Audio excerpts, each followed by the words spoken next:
A memo was leaked earlier this week that the Supreme Court of the United States will overturn Roe v. Wade in June. Liberals took to Facebook, TikTok, and Twitter immediately screaming the usual propaganda of back alley abortions and women dying on the table. They brought up rape and incest, which, of course, make up a minuscule amount of the overall body count, ignoring the millions of unborn babies that have been and would continue to be slaughtered in their mothers' wombs were Roe v. Wade not overturned.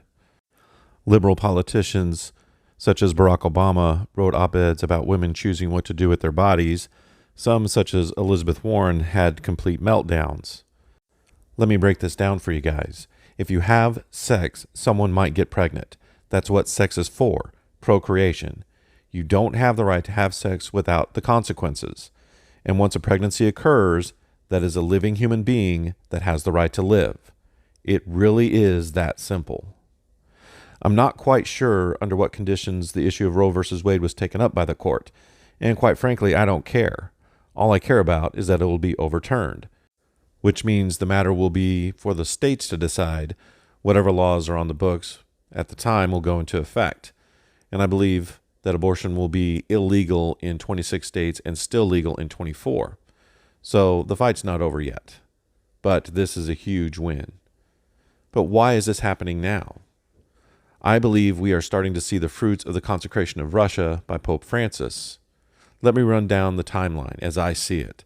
Earlier this year, exorcist Father Chad Ripperger said on the Grace Force podcast that in an exorcism session, Satan told him that Christ had just taken away his power over the church. This is a reference to the 75 to 100 years that Christ gave Satan, indicating that that time was up. A few months later, Pope Francis consecrates Russia to the Immaculate Heart of Mary, something that just couldn't seem to get done for about 100 years. Mary promised that when the consecration happens, Russia will be converted and the world will be granted an era of peace.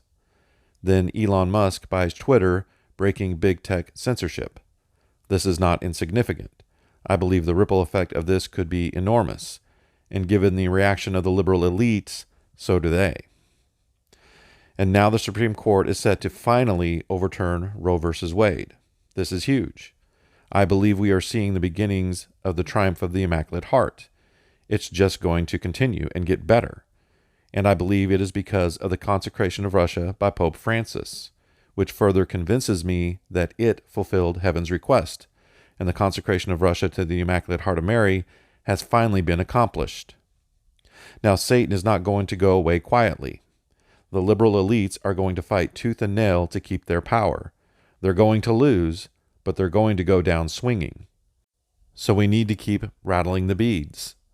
The liberals are trying to bully the Supreme Court into not overturning Roe v. Wade.